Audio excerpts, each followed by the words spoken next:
My daughter-in-law tried to kick me out, so I bought the house across the street. They say revenge is best served cold, but mine came with champagne, silk curtains, and a penthouse view.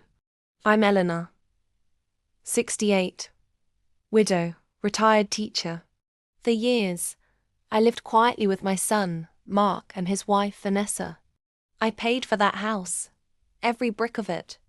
But when Vanessa's parents came to visit, she suddenly turned into royalty. That morning, she barged into my room, eyes blazing. "Either give up your room for my parents," she snapped, "or get out." I smiled. "Of course, dear," I said softly. But inside, I was already planning her lesson in humility. You see, Vanessa thought I was just a lonely old woman with fading savings and no options. What she didn't know was that when my husband died, he left me a quiet little fortune. Investments that grew while she was busy buying handbags. So, I packed my bags that same evening, kissed my grandson goodbye, and walked out without a word. For weeks, they didn't hear from me. Mark called. Vanessa didn't bother. She probably thought she'd finally gotten rid of me. Then came the shock. Across the street from their house stood the Parkview Towers, the most luxurious apartment complex in the city.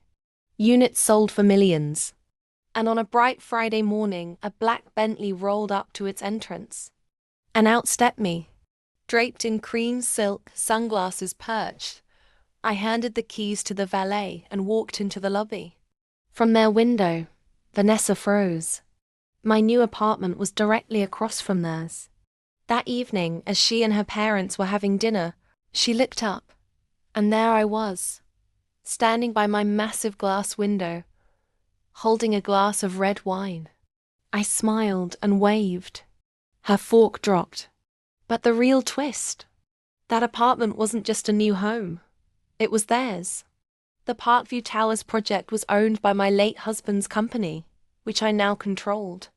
And when the developer reached out months ago about expanding, I secretly bought the unit across from my old house, knowing my son's wife's precious parents had just put down a deposit for one on the next floor.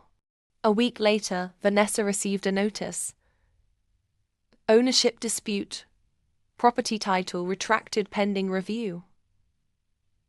Her in-laws' dream home. Gone. When my son came to see me, I poured him tea and said gently, "Never forget who built the roof you live under." Vanessa never yelled again. In fact, she waved politely every morning from their balcony. And me? I sipped my coffee, watching them from across the street. Not with bitterness, but with quiet satisfaction. Because sometimes, the best revenge isn't anger. It's success. Seen from your window. Never underestimate a woman who's been silent for too long. Her quiet often hides her power. If you loved this twisty tale of sweet revenge, hit subscribe right now. More shocking stories are coming your way.